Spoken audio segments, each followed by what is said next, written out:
তোমার শহরের কোলাহল পেরিয়ে যদি একটিবার এই গ্রামের ভোরে চলে আসতে, তাহলে দেখতে এক মানুষ তালগাছের মাথায় উঠে জীবনের সঙ্গে যুদ্ধ করে। তার হাতে নেই কোনো হাত ঘড়ি, তবু ভোর ঠিক সময়ের মতোই চলে আসে তার ঘরে। তালের মুচি ঝরছে শুধু রসই না, ঝরছে তার জীবনের গল্প।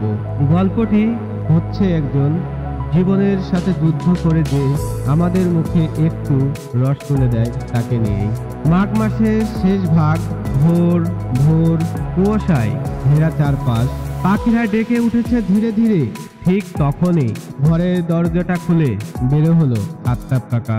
বয়স 30 পেরিয়েছে, কিন্তু শরীরের শক্তি যেন এখনো ঠিক আগের মতোই আছে। এক হাতে তার দড়ি, অন্য হাতে তার ভার ও কাস্তে নিয়ে সে আজ যাবে তাল গাছ কাটতে। অবশ্যই তুমি মনে করছো তাল গাছ হয়তো ফেলে দেবে, না, সে তাল গাছ ফেলে দেবে না। তাল গাছে উঠবে, মুচি কাটবে, যেখান থেকে প্রতিদিন ভোরে ভোরে মিষ্টি তালের রস ঝরবে। তাল গাছটা দাঁড়িয়ে আছে একটি অপরূপ প্রকৃতির মাঝে, উঁচু সোজা আর যেন আকাশ ছুঁয়ে চায়। এই গাছটাই আফতাব কাকা পরিবারের ভাত কাপড়ের ভরসা। সে জানে একটা তাল গাছ মানে শুধু একটা গাছই না, এটা একটা জীবনের রস। কতজন যে এই রস খেয়ে মুগ্ধ হয় কেউ জানেই না তার পিছনের কষ্টটা, পিছনের গল্পটা। এটা যে কত কষ্টের সেটা শুধু জানে আফতাব কাকা। আফতাব কাকা ধীরে ধীরে দড়ি বেঁধে উঠে থাকে বাজবে। প্রতিটি পা জমাট বাঁধা কুয়াশায় ভিতরে গাছে উঠে যাচ্ছে। পা হড়কে গেলেই কিছুই থাকবে না আফতাব কাকার জীবনে। তবু সে উঠে, কারণ তার সন্তানের মুখে হাসি ফুটাতে হবে যে।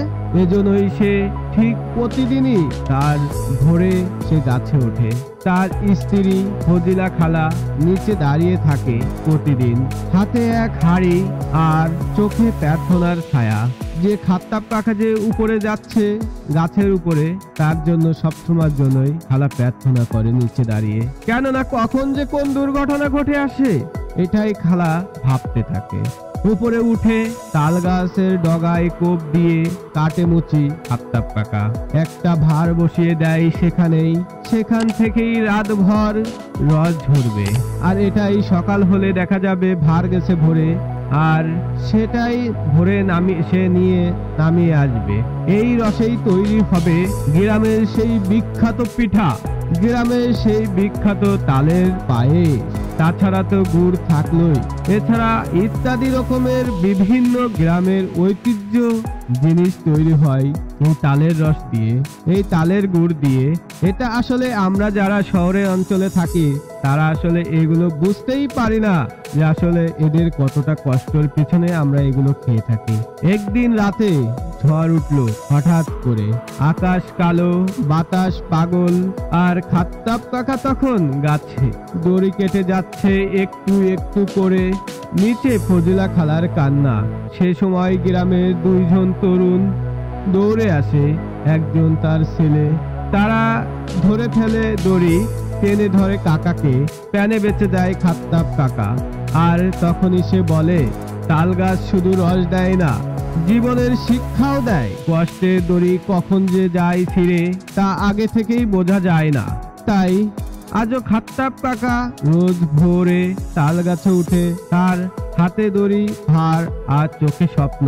তার মতো হাজারো গ্রামীণ শ্রমিক মানুষ নিজেদের দিনের পর দিন তাল গাছের রসের মতোই নিজেদের ঘাম দিয়ে নিষ্ঠাত্ব ছড়িয়ে দেয় আমাদের জীবনে। আমরা হয়তো শুধু সেই রসটাই দেখি, কিন্তু যারা গাছে উঠে তারাই জানে একটা তাল গাছ মানে একটা জীবন। এটাই আসলে আজকের গল্পটি, আর এটি গল্প নয়, এটা আসলে মানুষের জীবনের বাস্তবতাটি আমি আজকে এই ভিডিওর মাঝে তুলে ধরলাম। আজকের ভিডিওটি যদি তোমাদের ভালো লেগে থাকে তাহলে অবশ্যই একটি লাইক, একটি শেয়ার, একটি কমেন্ট করে যাবে। অবশ্যই দেখা হবে পরবর্তী আরেকটি ইন্টারেস্টিং গল্প বা সত্য জীবনের কাহিনী নিয়ে। আল্লাহ হাফেজ, ধন্যবাদ।